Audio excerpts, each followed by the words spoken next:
The David Pakman Show at davidpakman.com.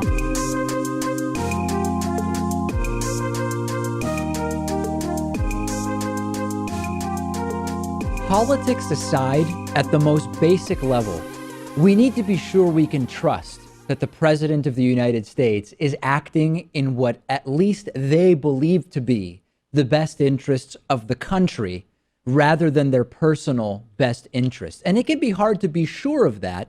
So there are some basic actions that a president can take to at least give that impression. We need to feel like this is the one thing that the president is doing, being president of the United States, not president of the U.S. and a guy who is positioning his own companies for massive profits over the next 4 years or whatever else.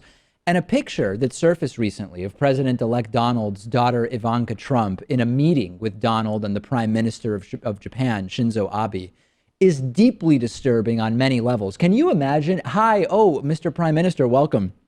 By the way, my daughter and son-in-law will be in the meeting. She works for the Trump organization. Neither of them has a security clearance, but they'll just be hanging out during the meeting. Ivanka Trump is not part of the incoming administration, and she's actually banned from being part of the administration legally through a 1967 law, which is seen as a response to when President Kennedy made his brother attorney general, and it bans public officials from hiring their relatives. Pretty straightforward, and it makes sense. And as I mentioned, in addition to that, Ivanka Trump has no security clearance, and as president-elect, Donald is authorized to start getting security briefings. And this is, the conversations he's starting to have with other world leaders are not conversations that Ivanka Trump should be part of. But it actually goes even further than that, because Ivanka Trump is supposedly going to be handling Donald Trump's businesses, which makes it even more important that she not be found anywhere near state business. And in addition to that, her husband, Trump's son-in-law, Jared Kushner, was at the meeting, and all the same things I just said about Ivanka Trump hold true about Jared Kushner as well. So what's developing under the incoming Trump administration is the definition of corrupt, oligarchical crony capitalism. This is a middle finger to the voters that were bamboozled into voting for Trump for a change to the status quo. And for some background, when George W. Bush became president of the U.S., he liquidated his assets and he put them in what's called a qualified diversified trust. When President Obama became president, he moved his money into index funds and government bonds, basically saying, if the broader country does well, his investments will do well, but he would be hard pressed to make individual decisions to help his investments. Trump has said that he would put his businesses into a blind trust, but like with both things, this number one doesn't make any sense, and number two exposes that Trump doesn't know what a blind trust is. Trump has said his kids will be running the business, Pat. That means it is neither blind nor a trust. His kids are going to be running the businesses. They're on the transition team. The idea is that President-elect Donald, as president, shouldn't have a connection to what is happening with the business. And obviously there's nothing blind or disconnected about your own kids running the businesses. The Ivanka Trump, Jared Kushner picture in the meeting with Prime Minister Shinzo Abe is just all the more disturbing. Excuse me. Well, I think the issue here is that there's no legal obligation for you to put your assets into a blind trust or into index funds. Right. It's just considered the noble and sensible thing to do, right? Much like releasing your tax returns is, so that the American public knows if you have any potential conflicts of interest. It's just the right thing to do. And it's even worse with Trump because he's in the real estate business, because real estate businesses often thrive on easy money from banks.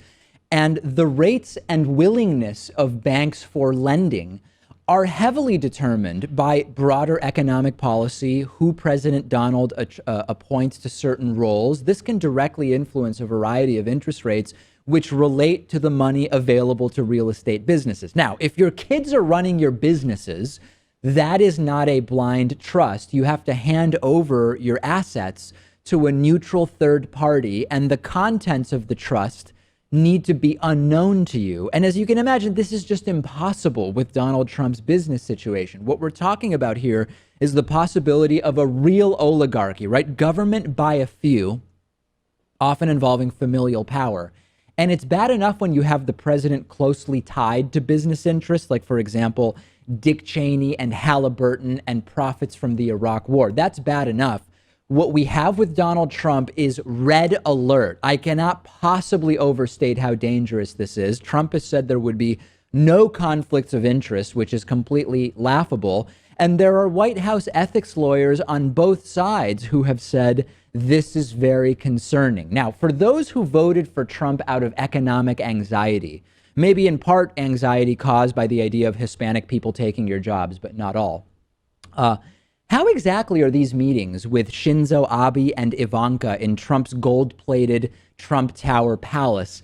How is this communicating, Pat, that things are going to get really good soon for the middle and lower class? I'm sure they're not. I mean, this is nepotism at its finest, and I don't think things are going to improve under his administration. Let's talk about Donald Trump's conflicts of interest and this little old thing called the Constitution, which many Trump voters claim to really support. We talked about how Donald Trump said he would put his businesses into a blind trust, which of course exposed he has no clue what that is, because a blind trust does not involve you knowing exactly where your money is invested. Read Trump's real estate projects and hotels, etc. And you don't know what decisions are being made by the trustees. And since Donald Trump's own kids are going to be the trustees, there is obviously a direct connection there, and there is nothing there that you would call a blind trust. We talked about this ridiculous inclusion of Ivanka Trump in a meeting with President-elect Donald and the Japanese Prime Minister. She is not someone who is even legally allowed to be part of Trump's administration. She is not someone who has a security clearance. It's a disaster. Okay, now let's get to the legality of this. It's worth noting that Donald Trump is poised to go against what the Constitution says on day one in office. Now, this is not my opinion, right? This is not progressive David Pakman who has come up with this opinion. This is the opinion of George W. Bush's ethics lawyer, and I'll explain. The Constitution does not allow presidents to seek or receive gifts from foreign agents. Friday evening, as reported by the Washington Post, about 100 foreign diplomats gathered at President-elect Donald's hotel in Washington, D.C., to sip Trump-branded champagne, dine on sliders, and hear a sales pitch from President-elect Donald about the newest hotel in Washington, D.C. And this included a tour of the hotel's $20,000 a night townhouse suite. And the article in the Washington Post actually says foreign diplomats said in no uncertain terms that they would be deliberately staying at Trump's hotel when they're in D.C. in order to curry favor with soon-to-be President Donald. Here's a quote from one diplomat from an Asian nation, according to the Washington Post. Why wouldn't I stay at his hotel blocks from the White House, so I can tell the new president, I love your new hotel? Isn't it rude to come to his city and say, I am staying at your competitor? Does anybody realize what we have here? We have an incoming president that is holding an event with foreign leaders to solicit business to his hotel from foreign governments. And then we have foreign agents, diplomats, elected officials saying, I would absolutely accept the president-elect's inducement for business in order to win political favor with him as president. Staying at the hotel, Pat, as a foreign nation in this context is considered a gift of monetary value, which, as we heard from Richard Painter, a University of Minnesota law professor who was the chief ethics counsel to President George W. Bush, that would violate a provision of the Constitution intended to prevent exactly this. Well, to its credit, I mean, I don't think Donald Trump has much of an idea of what's actually in the Constitution outside of the Second Amendment. He doesn't know about all these specific clauses and that sort of thing. No, like the First Amendment, for example. Yeah, if only he had borrowed Kaiser Khan's copy of the Constitution, maybe he'd be more educated on it. That would have been useful to him. And we're referring to the Constitution's emoluments clause, which provides that, quote, no person holding any office of profit or trust under the United States shall, without the consent of the Congress, accept of any present emolument, office, or title of any kind whatsoever from any king, prince, or foreign state. The diplomat's effort to seek favor from Donald Trump by staying at his hotel would absolutely be a gift. This is what George W. Bush's own ethics advisor has said. And this is just absolutely amazing. It's not just George W. Bush's former ethics advisor, that thinks this. On Twitter, Harvard law professor Lawrence Tribe agrees with Painter, tweeting out that read Judd Legum thread. He's right regarding the emoluments clause. These are not legally ambiguous situations. This is very, very clearly not okay. How can Trump get out of this? Well, Painter says the only good answer would be that Trump sell the hotel to his kids or give it to his kids legally and pay the gift tax before his inauguration. But the thing is, Pat, even if he does that, the kids still have direct access to Trump. We know Ivanka has been in meetings with foreign leaders. There's nothing like a blind trust, and there's no reason to think Trump is going in that direction because the guy doesn't even know what the hell that is. He really should just step up and do the right thing here. I think that would be in the public's best interest. But how amazing is it that on Inauguration Day, on the day that he swears to uphold the Constitution, he'll be violating it. Foreign dignitaries in attendance who go back and stay at his hotel. Yeah. Complete contradiction. It's unbelievable that this is what's going on, and this is America. This is Trump's America. Later in the show, I'm going to talk more about the basket of deplorables that is quickly accreting to be Donald Trump's cabinet and advisors. But real quickly, I want to tell you one quick story about this. We've seen over the years from Republican presidential candidates a list of departments and agencies that they want to eliminate. This is a really popular thing for Republican candidates to do. And for former Texas Governor Rick Perry, it was the Departments of Commerce, Education, and Energy. And it turns out that former Texas Governor Rick Perry is being considered for Secretary of Energy. He wanted to make it so that the Department of Energy no longer existed. Here in this clip, he forgot the name Department of Energy, but we later learned that that's that third department he couldn't remember. Take a listen. And I will tell you, it's 3 agencies of government when I get there that are gone. Yeah. Commerce, Education, and the, what's the third one there? Let's see. Yeah, doggone it. You need 5. Oh, 5, okay. So Commerce, Education, and the EPA? EPA, there you go. No, okay. Let's talk deposition. Seriously? Is EPA the one you were talking about? Or? No, sir. No, sir. We were talking about the agencies of government. EPA needs to be rebuilt. There's no doubt about that. But you can't name the third one? The third agency of government, I would do away with the education, the commerce, and let's see. I can't. The third one I can't. So. Yeah. Okay. So anyway, later we found out it was the Department of Energy he wanted to do away with. So Rick Perry doesn't think that it should exist, but he might be appointed to run the department. You know, you can't just close it once you're the secretary, right, Rick? Although I guess, Pat, the best way to destroy a department is appoint someone totally incompetent to run it. Right. How can we expect this guy to put his best foot forward in running a department that he wants to ultimately see closed? It doesn't make any sense. Also in the running for Energy Secretary are New Jersey Governor Chris Christie, former Alaska governor, and vice presidential candidate Sarah Palin, and an oil man named Harold Hamm. Is there any situation where you have to choose between Rick Perry, Chris Christie, Sarah Palin, and an oil man, and it's not a disaster? Anytime you're picking between those 4, you know something went wrong, right? Well, here's the kicker. The Department of Energy contains the National Nuclear Security Administration. So these guys will have the codes. I'm very concerned. They're giving positions away to well-known Republicans. I mean, this is just people that they like. These are real jobs that require experience and knowledge and commitment, and it's been turned into a complete joke. This is idiocracy. There is no other way to say it. And by the way, Trump anti-establishment, his entire staff and cabinet is establishment from what we've learned so far. It's possible Trump may have lied about that entire I will be a Washington outsider and go against the grain, because it is not happening. Later in the show, we'll dig into some of the deplorable selections Trump has already made about who will be advising him and serving at Donald's pleasure for the next 4 years. We'll take a break. I'm on Twitter at @DPacman. Back after this. The David Pakman Show at davidpakman.com.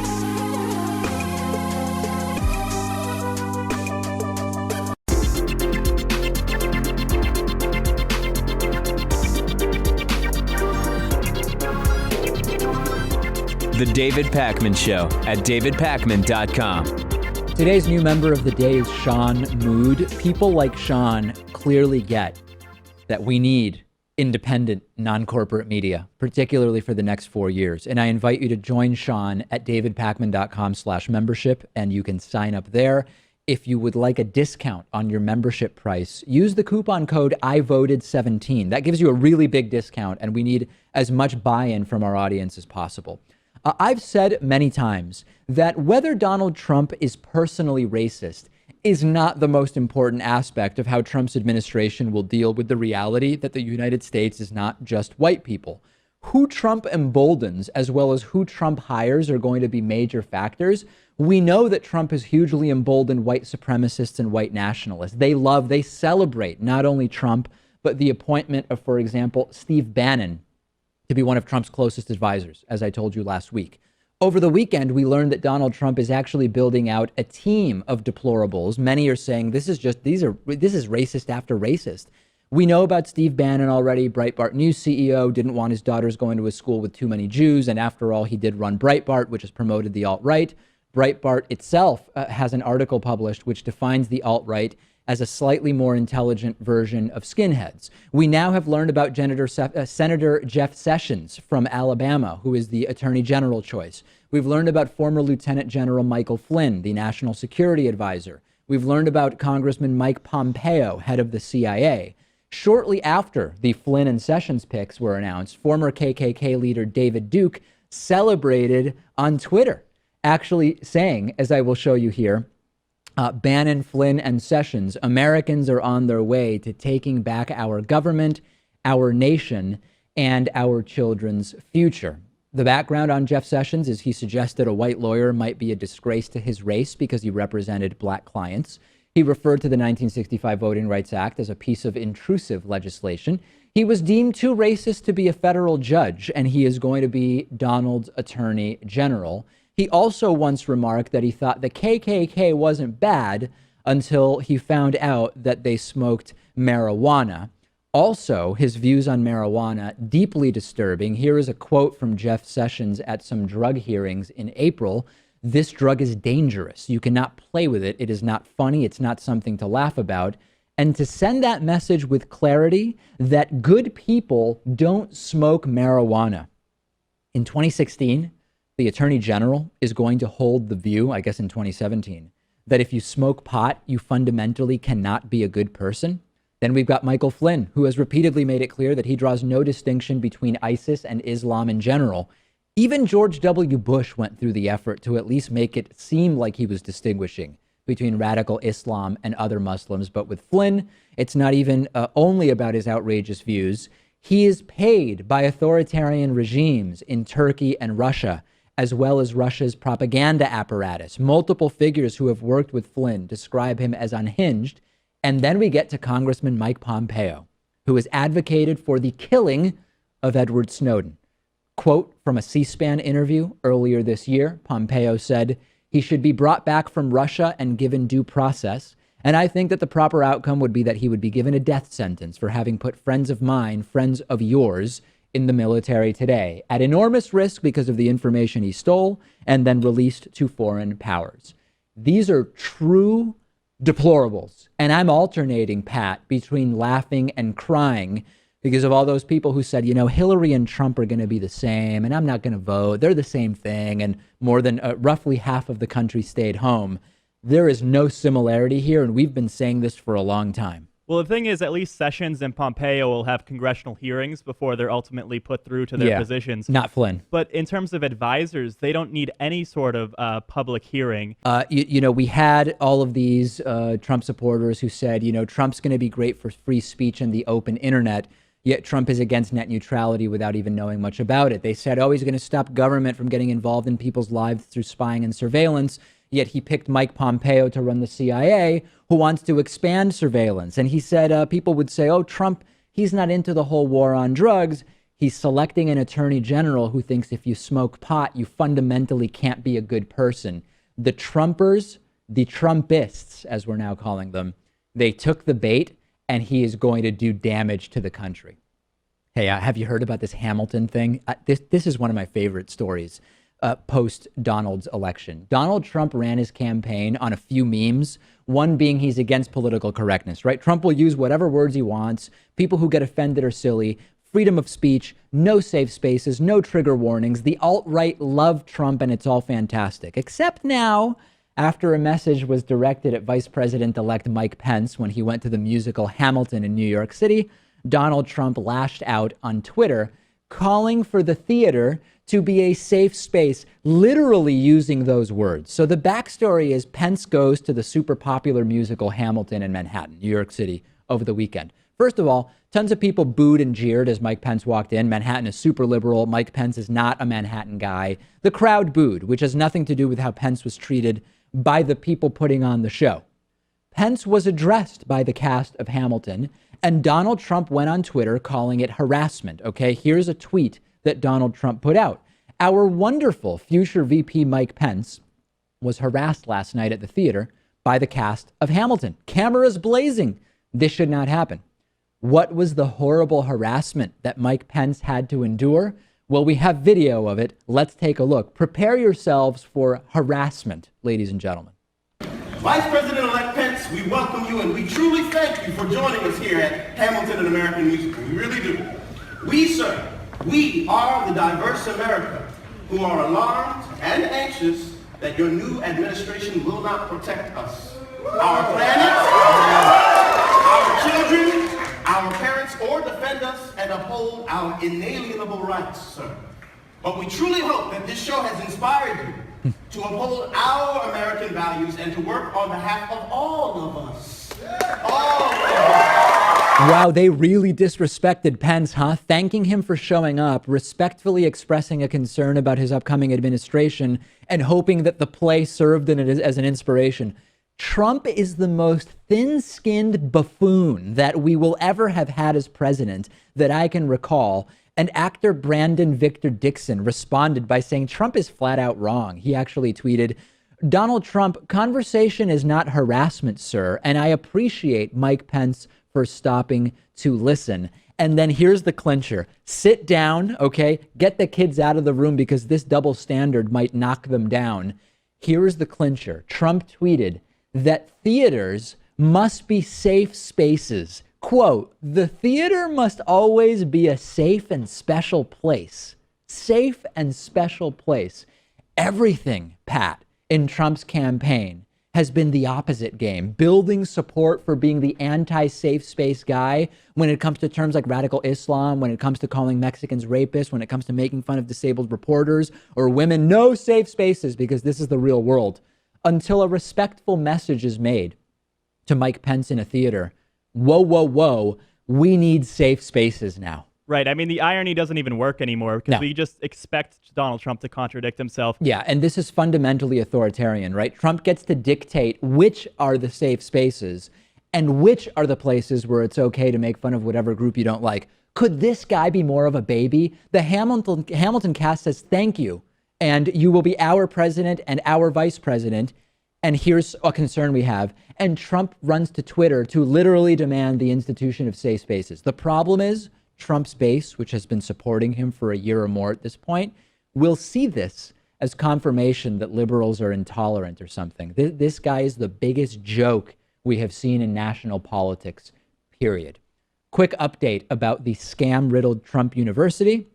Trump University is this weekend seminar to get you to do a longer seminar to get you to pay up to $35,000 for coaching, which will make you really, really wealthy. That's Trump University.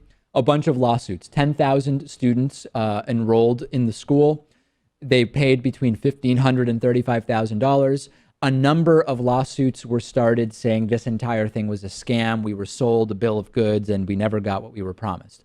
President-elect Donald vowed to fight the lawsuits against Trump University. He previously tweeted, I will never settle because I did nothing wrong. Here is a prior tweet from Donald Trump. Trump University has a 98% approval rating. I could have settled, but won't out of principle. Trump once explained to an Arkansas crowd, I don't settle lawsuits. Probably should have settled it, but I just can't do that mentally. I can't do it. I'd rather spend a lot of money and fight it. Well, it turns out that President-elect Donald has agreed to settle for $25 million with the students that allege that the Trump University institution engaged in fraud. As part of the agreement, Trump does not have to admit fault, but by Trump's own claim, Pat, he doesn't settle when he's in the right. He even put out a more recent tweet bragging about how he settled the case for far less than what the people were demanding, which you would have to expect, right? This case was supposed to be broadcast on television, so I'm kind of upset that it got settled and won't be going any further. Yeah, that would be that would have been the most compelling case to watch since the George Zimmerman trial, which I watched basically from gavel to gavel. Do you understand what's going on? The incoming president is paying people millions of dollars, tens of millions of dollars, after thousands of people sued him for defrauding them and scamming them. A known scammer is being entrusted to help people improve their financial situations, which doesn't seem like he's going to do, to be the guy who has the nuclear codes at his disposal. This is insanity. And by the way, when it comes to settling lawsuits, former Trump campaign manager Kellyanne Conway said that Bill Clinton's settlement on one of his rape accusations was tantamount to an admission of guilt. Someone should ask her what Trump's settlement in this case is tantamount to, although we know what they would say. They would say, no, the president-elect is too busy for this, and because he's so wealthy, he realized it just made sense to settle this thing and get it off the books. He didn't admit any guilt because it's time to move on and be president of the United States. The fact that he settled this case, by the way, suggests that his apartment rental policies were racist because he also settled that racism lawsuit, discrimination lawsuit against him. Fascinating, huh? Make America great again. It's going to be great really soon. I predict within days of January 20th, America will be really, really great again. Coming up next, our investigation into the movement known as the alt-right. The David Pakman Show at davidpakman.com.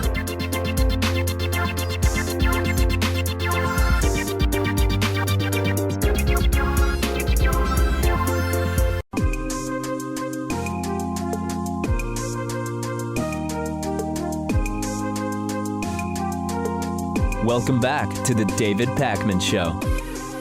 The alt-right, short for the alternative right, sees itself as an important, righteous, organic movement on the internet. They say that their goals essentially are to combat feminism, Islam, political correctness, to protect the borders of white nations.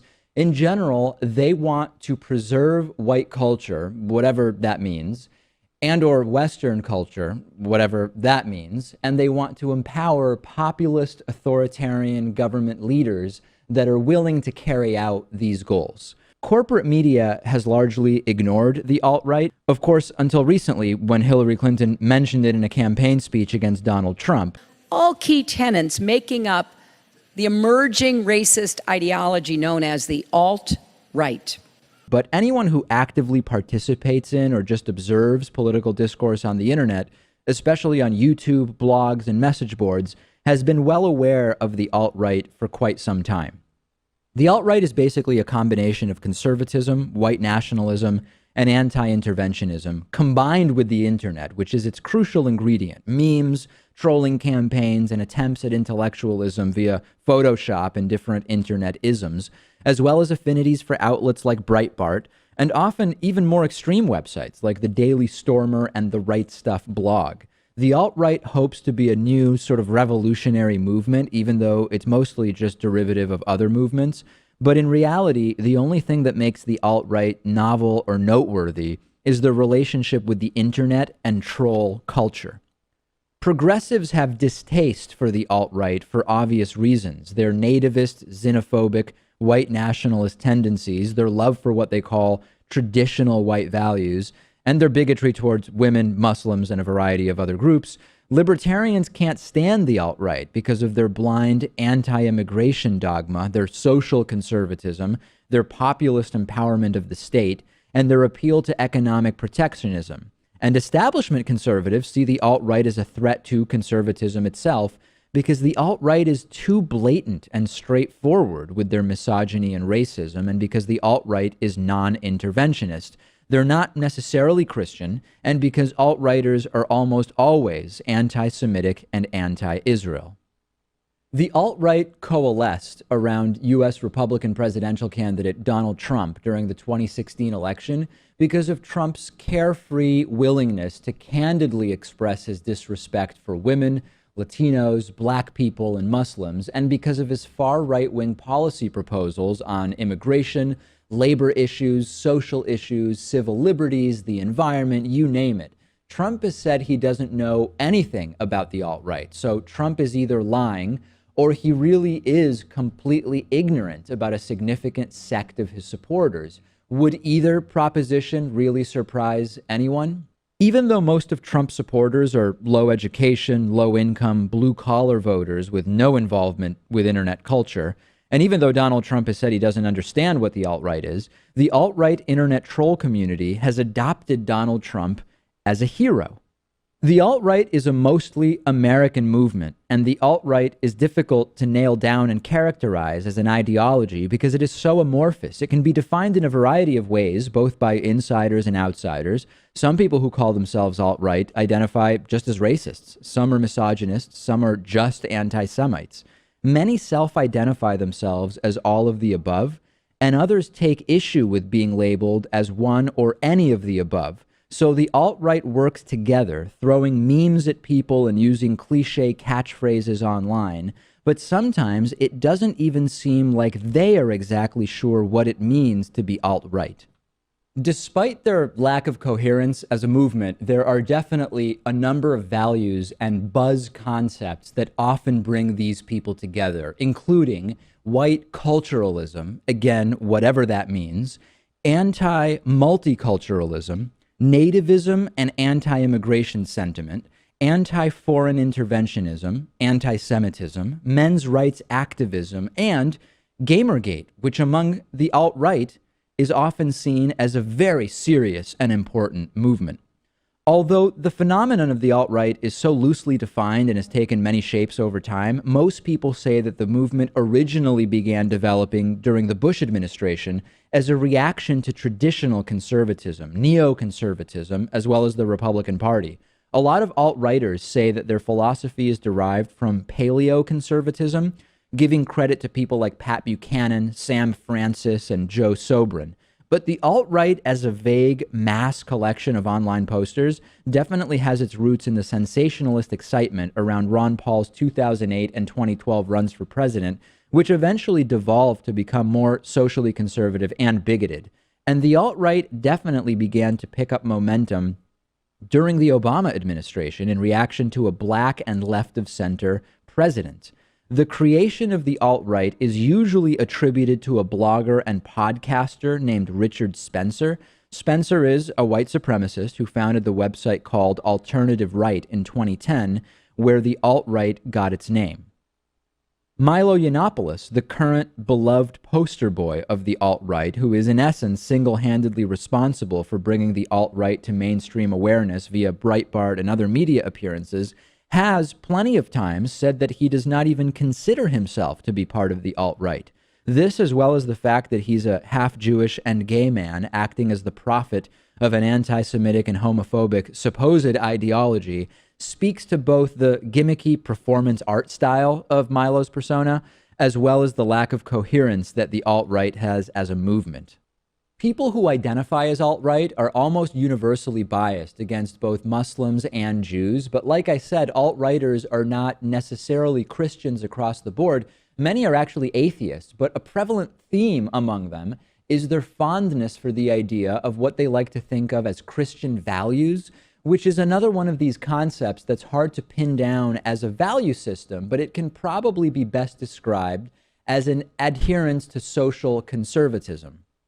But interestingly, at the same time, despite their love for right-wing Christianity's influence on the West, most within the alt-right embrace the notion of evolution, and many of them adulterate the theory of evolution to the point of using it to justify racism, claiming that there are human races or subspecies that sometimes are smarter, more moral, or better than others. And of course, they see white non-Jews as being the best, and they use non-scientific quackery to come to these conclusions. Again, obviously, there's nothing new or interesting about these ideas. There's just a new loud group on the internet called the alt-right that's touting this outdated nonsense.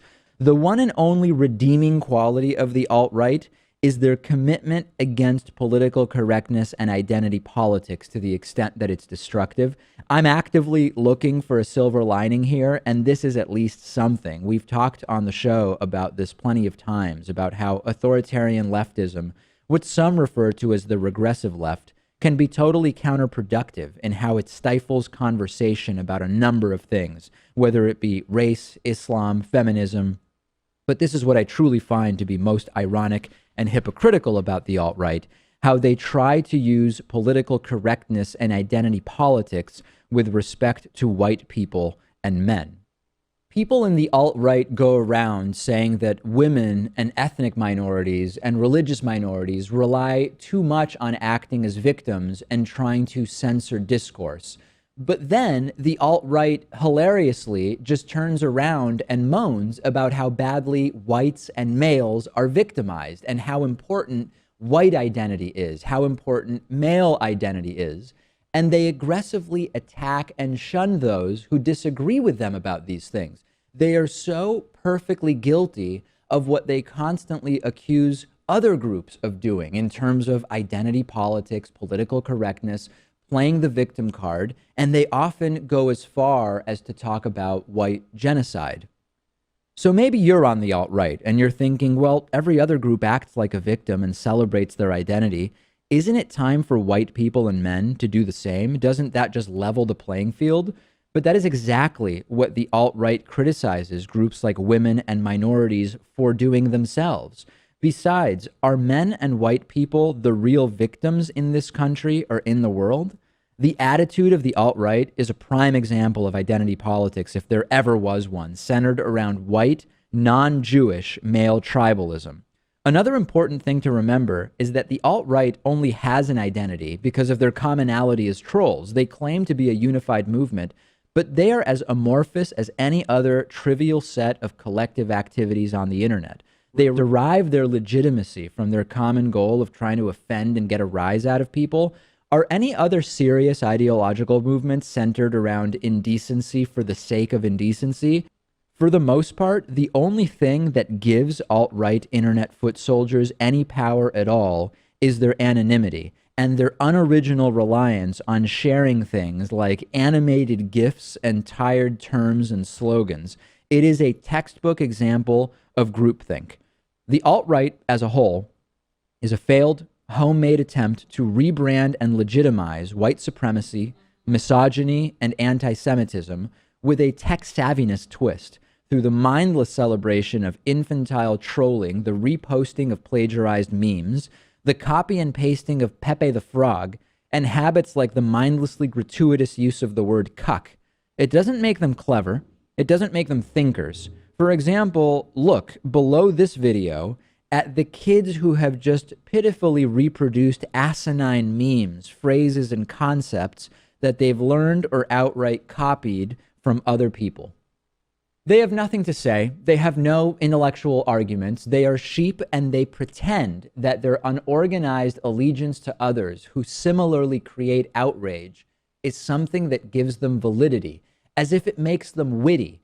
It is a cop-out. Put aside the bankruptcy of their so-called philosophies and just look at their tactics, the way they communicate, the way that they relay ideas to one another and to people with whom they disagree. There's no mistaking them. They are the most anti-intellectual, unimaginative, and easily identifiable group of drones on the internet. The David Pakman Show at davidpakman.com.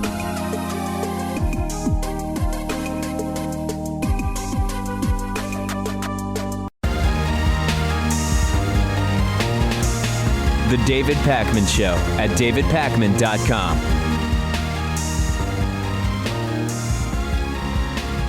Donald Trump is now falsely claiming that he stopped Ford from leaving Kentucky for Mexico through a couple of tweets the other night. Here's the first tweet that Donald Trump put out.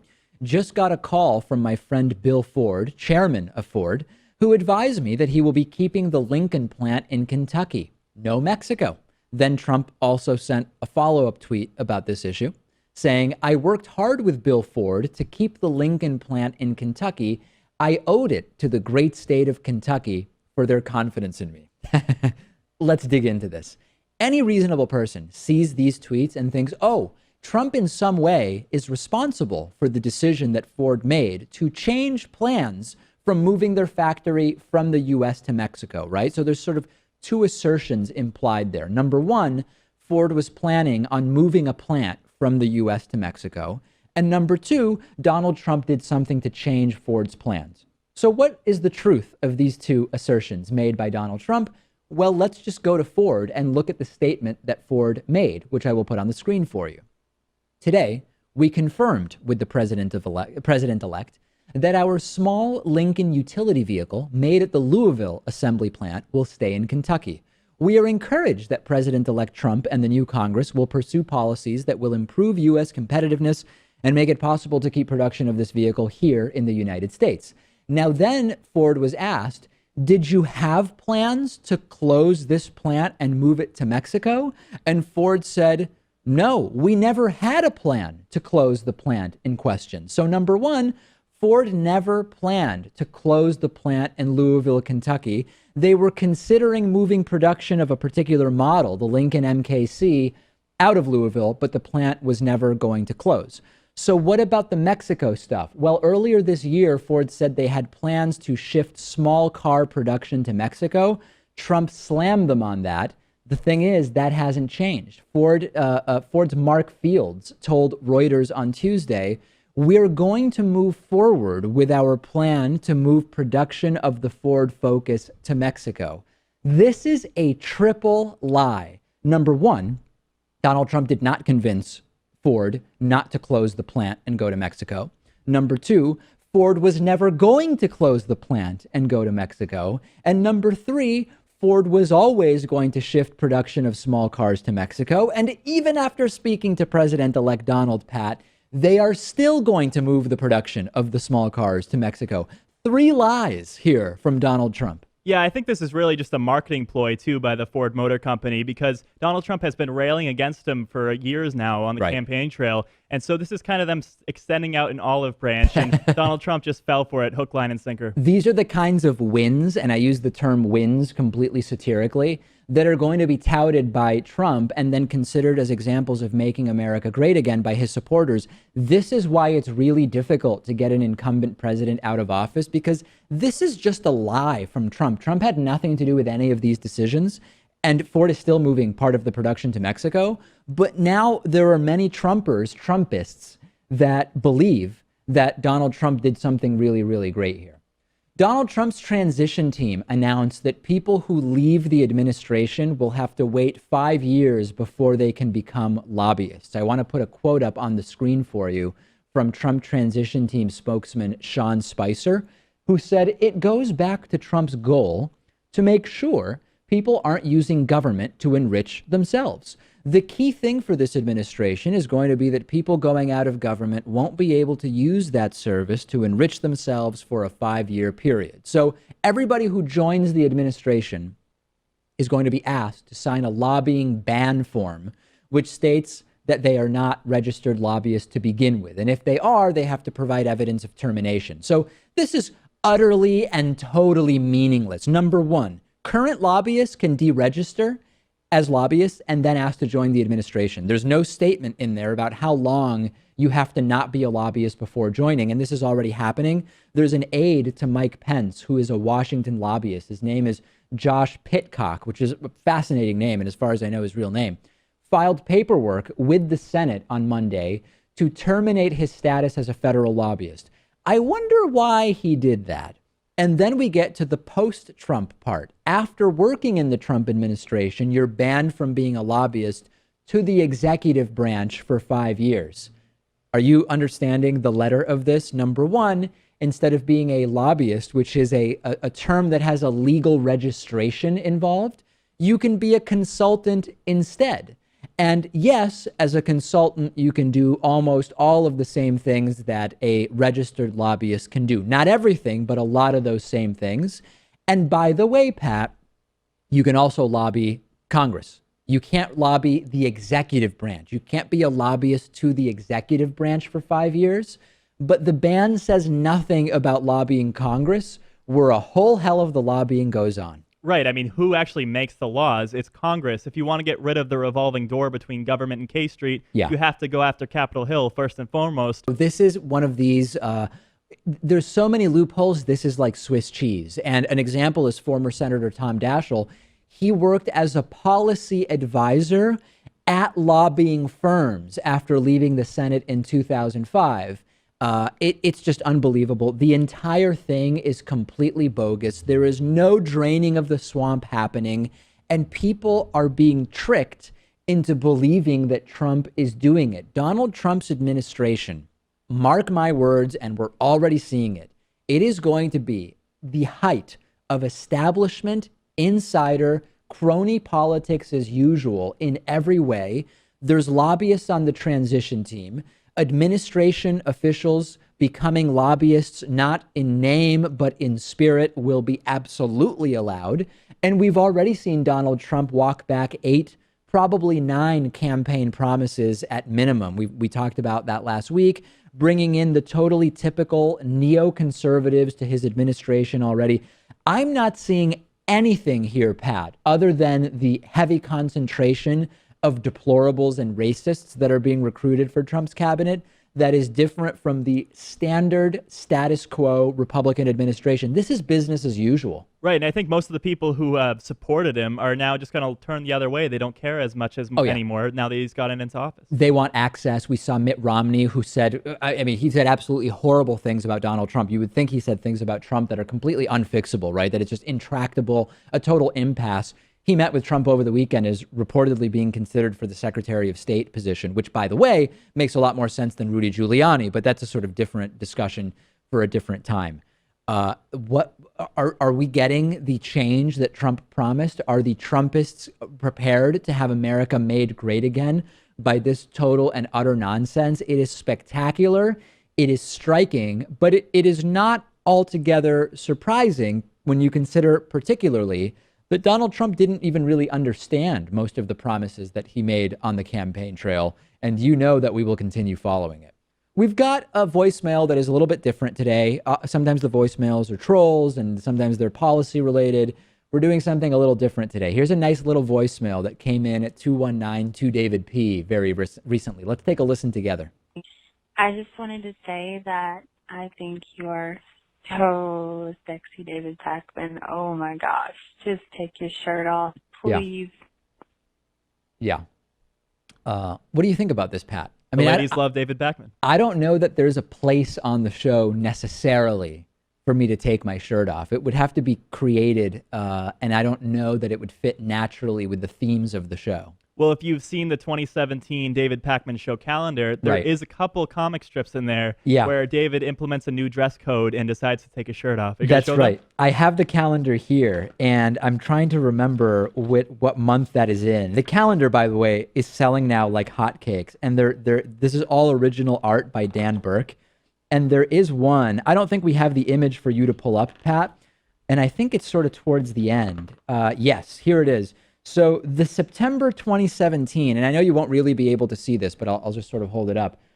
There's a cartoon in which I come in and I'm very scantily clad, and Rachel is very surprised at what I'm wearing. This is the September 2017 comic strip, and I like Pat allowing a seamless segue into mentioning that the 2017 cartoon coloring book theme, David Pakman Show calendar, is available at davidpakman.com/calendar17. It's really the place to see me shirtless if that's your priority. And I know for many people it isn't, and that's totally okay. But this is the place to do that. I'm sure the caller will order at least one of them, having seen that. Yeah, I hope that they will. If you want just the calendar, davidpakman.com/calendar17. You can get it autographed or not autographed. And if you want the calendar for free, you can also get it with a yearly membership, signed or unsigned, at davidpakman.com/calendar17. And of course, listen, we set a record. By the 13th of this month of November, we already had more new members than we have ever had previously in an entire calendar month in just the first 13 days. And I don't know how high the numbers will climb, but you betcha that I will be reporting to you at the end of the month how we do. if you would like a discounted membership, and we want people involved at any level.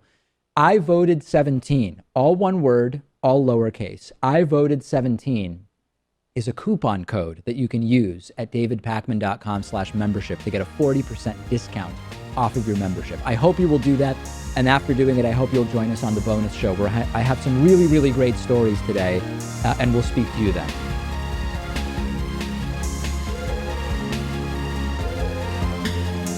The David Pakman Show at davidpakman.com.